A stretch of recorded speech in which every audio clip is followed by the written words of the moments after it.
Well, Don, let's see, we use my wireless too? Was it on? No, you Just this, okay? All right, totally, that's right, because it's on the right.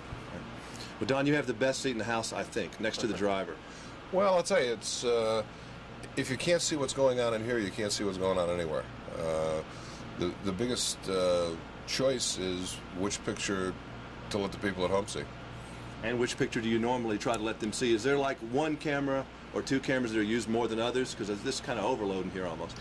No, I mean the thing that's unique about Indianapolis is there's no one camera that can see all the way around the track. So I mean to literally cut your way around the track takes at least 4 cameras. You take a stock car race like a Daytona or a Talladega, you have 3 or 4 cameras up high that can see all the way around the track, which makes it a lot easier to do. But what I try to do is mix it up a little bit so that you have the high coverage type of shots from the corner cameras mixed in with our speed cameras, our speed shots, and because I think one of the things that is intrinsic to Indianapolis is giving people that sense of, wow, are they going fast? Because they are. The one thing people always say when you talk to the man on the street, and the one thing that I guess I first remembered is that television is great and it gets better all the time, but somehow it doesn't capture what really is going on out there at this particular track. I don't know, maybe it's the speed. You're not getting that sense of these guys really going 200-something miles an hour because they look like they're not going that fast in some ways. Well, I would probably disagree with you on that. I think that we've made some tremendous strides in terms of capturing the speed, and I think you have much more a sense of speed in IndyCar racing than you do in stock car racing. The in-car cameras in stock car racing, when you go to them, they give you the sense of you're on I-55 going 60 miles an hour, whereas you go to the in-car cameras here, particularly the low ones that are facing out the back of the car, you really have a sense that you're hauling tail. Now, you've got another job, and I think you're doing this mainly because Don wants to do this. I mean, you enjoy this, don't you? This particular race. I love it. I think this is the most demanding thing in sports television to do, and it's a real challenge, and I've always been very challenge-oriented. Before I made my deal to work at NBC in the entertainment area, I talked to them and to ABC about, I had already made arrangements with ABC to direct the race, and I told Dennis Swanson, if you want me to direct it, I'd still like to direct it, and NBC said that's fine too. So here I am. In summary, what do you think is special? What makes this event different than Monday Night Football or maybe even an Olympic event or anything else? This is very special. What do you think it is? Well, I think this is truly one of the great sporting events in the world. If you don't care anything about auto racing, you should at least come to the Indy 500 once. In the same way that even if you don't care anything about tennis, you should go to Wimbledon once. They're events, they're happenings. And I think that when they say, gentlemen, start your engines, and if you happen to be lucky enough to be down on the line, it's the most incredible sensory experience you'll ever have. I mean, the ground is rumbling underneath your feet. The sound is deafening. The methanol is burning your eyes, and you can taste it.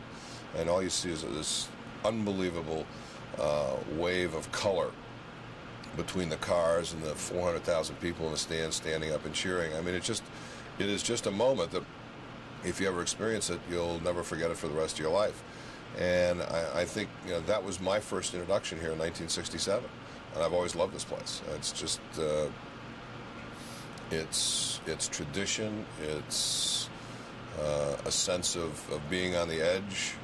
It's excitement, and there's tremendous personalities that have competed here. So I mean, it's all the things I think you want in sports all rolled into one, and then that's what interests me about it. Good. Give you what you need? We got it. Okay. I can do that like that if I need to. Let's see what about Goodrich is. He was here. You guys looking for me? Oh, yeah.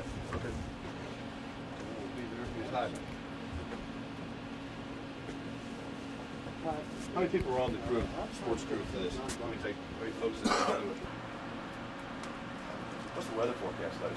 Not good. I keep hearing it's not good. Is it more than just an afternoon thunder shower now? Well, it depends when the front gets here. Boy, that'll suck. Okay, staying, starting with 2 push. Speed. What's the story at Indy? Do you try to do it for the race fan or for someone who doesn't care less?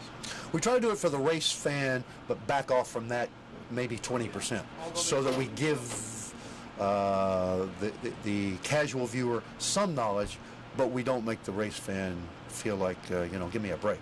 And I think we try to, look for that balance every year at Indianapolis, and because what we're looking for is some new fans, and we're trying to grab them with how exciting IndyCar racing is.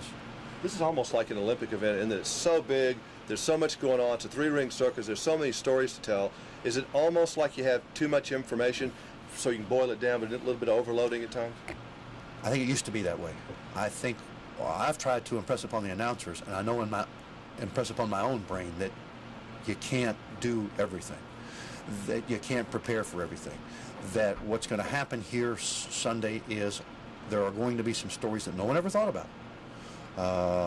And as long as we have in the back of our minds the preparation, that when those stories come out, then the preparation will fall into place. But you can't consciously just kill yourself with preparation, because otherwise you are the one that's going to be screwed up on Sunday. So what's the hard part about doing this from a producing aspect? The hardest part probably is getting everyone to understand that part of it. We don't need too many graphics. We don't need too many tape clips. We used to have 30 clips. We now probably have 10. So we are sort of in a learning process each year, in that let's go back for the last couple of years and see what we did, and then let's don't over prepare based on what we did last year, the year before, because we've gone from the fastest race in 1990 to an incredibly slow race with lots and lots of incidents last year. And if you learn from how you approach that, then you're going to be fine. And what's special about Indy as far as you're concerned? What makes this more than just another race where cars are going around a track? What makes this different than Daytona or maybe even Monte Carlo? I think it's the hundreds of thousands of people that are here, and the scene that creates. I think it's the speed, and I think it is there aren't but a couple of races of this length, so it's the length of the race, that extra number of pit stops they're doing, and the wear and tear on the engine and the chassis and the driver, because almost every Indianapolis 500 I can ever remember, there's a mad scramble the first 70, 80 laps, then there's sort of a lull where things sort of settle down and nothing much happens, and then invariably something happens that affects the outcome of the race in like the last 25 laps, and you can just almost guarantee on that happening. But you have a good time doing this? Absolutely love it. There's nothing that is more fun to do. There's nothing that's more challenging, and so I absolutely love it. Thank you. Okay. All righty. Thank you, Bob. Okay, good. You tell these people It's one of the great American sports traditions, Memorial Day and the Indianapolis 500. It's also the largest sporting event in the world. The Indy track is a big place, 559 acres, with the track itself 2.5 miles around. Seeing this race can range from a crowding challenge to pure pleasure. It's also the largest. Most folks, 300,000 to be exact, see this race from the grandstands. The better seats go for about $110 and the others from $25, but I think I'll take 2 on that one. Most folks, 300,000 to be exact, see this race from the grandstand. The better seats go for $110 and the others from about $25.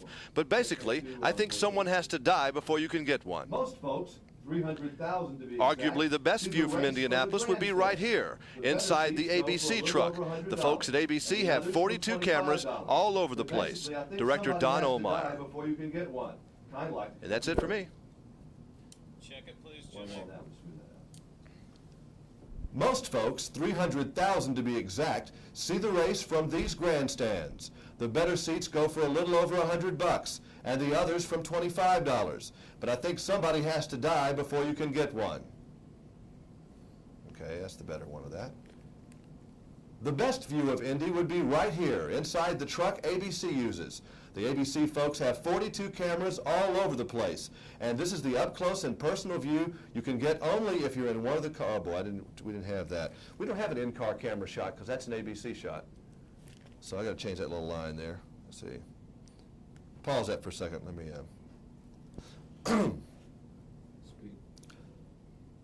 The best view of Indy might be right here, inside the ABC truck.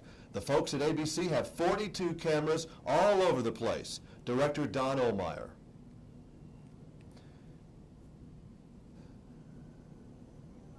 Let's see. That's it. I'm killing that last voiceover.